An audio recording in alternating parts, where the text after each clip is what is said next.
I had just turned 19 and was staying at home from college for the next few months for summer break. My mom lives in the city in the same house I grew up in, but my dad moved into a small home outside the city. It was backed up to the woods, and I always felt so relaxed while I was there. Just being away from everything felt very freeing. Anyway, over the course of the summer, I got the idea to go camping for just a night somewhere in the woods behind my dad's house. I had all the gear already, and I'd gone camping before, so it just seemed like a harmless, fun night. I didn't plan on going far out, maybe just walking for a half hour, then finding a good spot to set up, so I left about 2 hours till sunset. I walked with no music or anything, just soaking in the environment and sounds of nature, until I made it far enough out to start setting up my gear. I pitched my tent and got a fire going, then relaxed as the sun set and the woods fell quiet. A couple hours into the night, I went to bed. I had planned to leave in the morning, but when I woke up, I felt like hanging out for a little bit longer. I went for a casual walk and sat by the tent. Surprisingly, the day felt to have gone by really fast. Before I knew it, the sun was making its way down. I packed up my things and cleaned up, then started walking back home. I walked between the trees, having a conversation with myself in my head to pass the time. But as the sun started getting lower and lower, I realized it had been a while since I'd left. I stopped and lifted my head, looking around. I didn't really recognize the area. Obviously, there was no path, so I could have just been walking in a slightly different direction, but something seemed wrong. After an entire minute of looking around, though, I honestly had no clue which way to go. If I had been going in the right direction, I should have been home already, or at least to the road that my dad's house was on. Racing the sun, though, I decided to just continue in the direction I was going, hoping that at some point I'd reach a road. As I walked, the woods got darker and darker, sending me into somewhat of a nervous breakdown.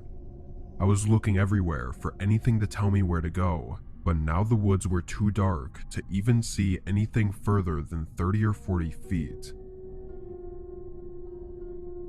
But then I saw a light flickering in the distance. I got excited, walking quickly toward it until I could make out a dark house sitting in the middle of the trees. I thought it was maybe one of my dad's neighbors, or that it would at least lead me to a road that I could walk along. But as I approached the opening in the woods, I didn't see anything. No roads, no light from other houses, and not even a gravel driveway. The house was old-looking too, resembling more of a cabin, but there was a light in the downstairs window that was on, so it definitely wasn't vacant. I walked around to the other side of it, staying in the tree line still, but there were no signs of any roads or houses on either side. Regrettably, I decided my only option was to ask whoever lived there for help. I walked up to the front door, listening for a second before ringing the doorbell. Immediately, I heard footsteps running down some stairs and right up to the other side. Knowing they were probably looking at me through the peephole, I called out to them. "Hi, sorry, I'm just lost. I was hoping you could tell me which direction the nearest street is." There was a pause, then they opened the door. Two men stood there, both looking to be in their 40s and appearing kind of disheveled. One of them took a step forward and looked outside behind me at the tree line, as if looking for anyone else. There was a moment where both of them were quiet. "Come inside, we'll help you out," one of the men said, opening the door wider and stepping aside. "I'm okay. I just need you to point me in the right direction, please," I said, not wanting to go in some random house in the woods, and also not really seeing the point to it. Both men frowned. Then one spoke, saying he just wanted to talk about why I was out here. I told them I was just camping and got lost, but they looked at each other like I was lying. Then one of them stepped out and stood pretty close to me as he looked around at the trees more intently. When he stepped out though, he revealed the room behind him, which only had a small lamp in the middle of the floor, surrounded by nothing but dust. I took a step away from the man, and both of them suddenly turned cold. Their facial expressions and body language just became empty as they stood there in silence before the one lunged at me, trying to tackle me to the ground. Luckily, I reacted quick enough to slip away before the other man got to me. I sprinted for the trees, hearing one of the men's footsteps coming up behind me. But once I made it into the woods, the man gave up the chase, and soon after, the lights from the house shut off. Hours passed before I made it to a road, finding out I had hiked miles in the wrong direction. I told my dad about the encounter though, and he took it to the police to investigate, but we were terrified to hear that the house I wandered into was an old vacation cabin that was abandoned decades ago.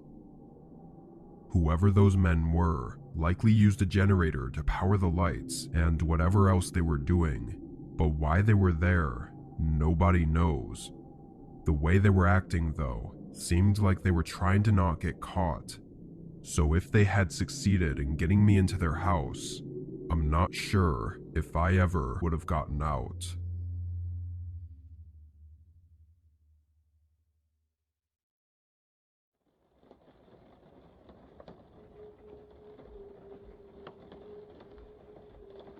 I was driving back to my hometown from a work trip I had earlier in the week. I declined the free flight to and from because I decided to take some time off to myself while I was there to enjoy a small vacation. Driving long distance wasn't something I'd ever really done before though. The most I'd gone was about 10 hours, and that was with a stop at a hotel halfway. But this road trip was way longer. It was nearly 20 hours, and I had only scheduled a single hotel, but just because I'd never driven that long before didn't make me think I couldn't do it. The drive started out okay, going through cities and towns and having plenty of other cars around me seemingly taking the same route.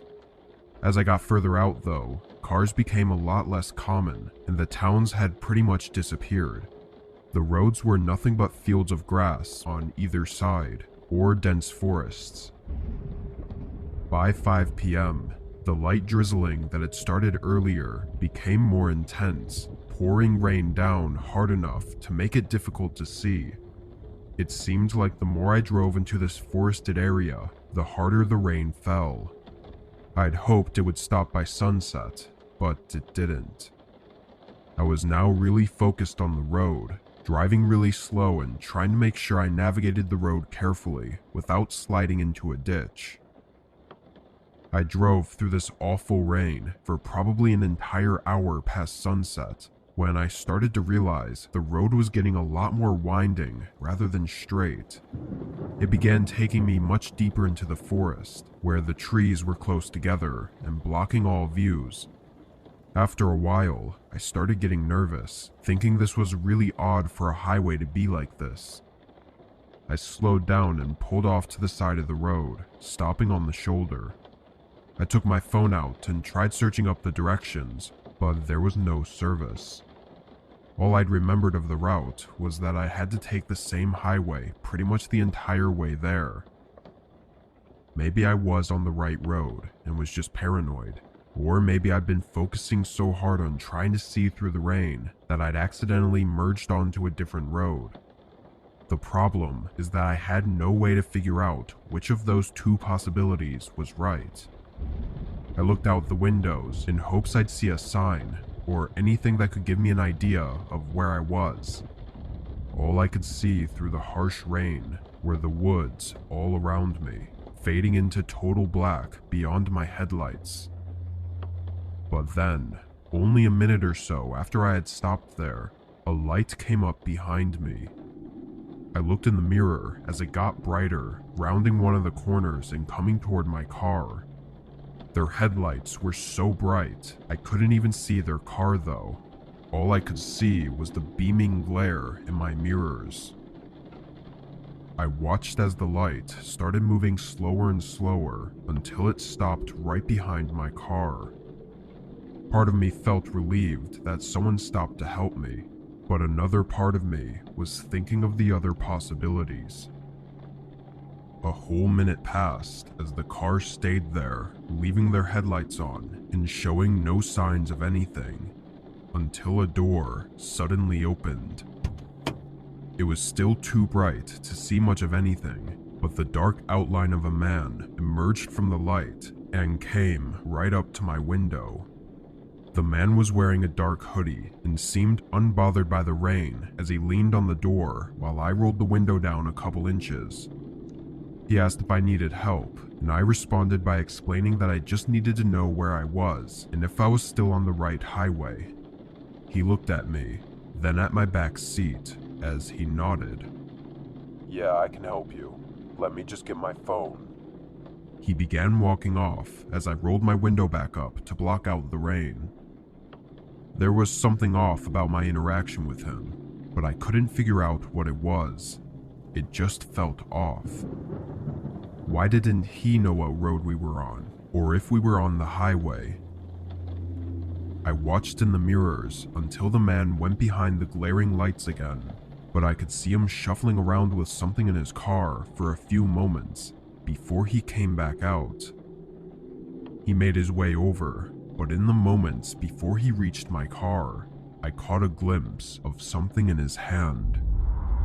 Just as I reacted and put the car in drive, the man suddenly knelt down by my back tire and jammed something in it. I slammed on the gas, seeing the man get visibly startled and jump back as I drove away as fast as I could. I knew he'd probably try to catch up, so I drove in a panic for several minutes, fearing the thought of seeing the lights come up behind me. Luckily though, they never did. I made it about 3 miles before I finally happened upon an intersection with a sign for a gas station up ahead. When I pulled in, I of course called the police, but I also found that the man had stabbed my tire with a screwdriver that was still wedged into the side of the tire, hanging partially out. That still being in there and covering the hole is probably the only reason I was able to make it away without breaking down on the road. If I had been even a second too late at driving away, I don't think I would have ever been seen after that night.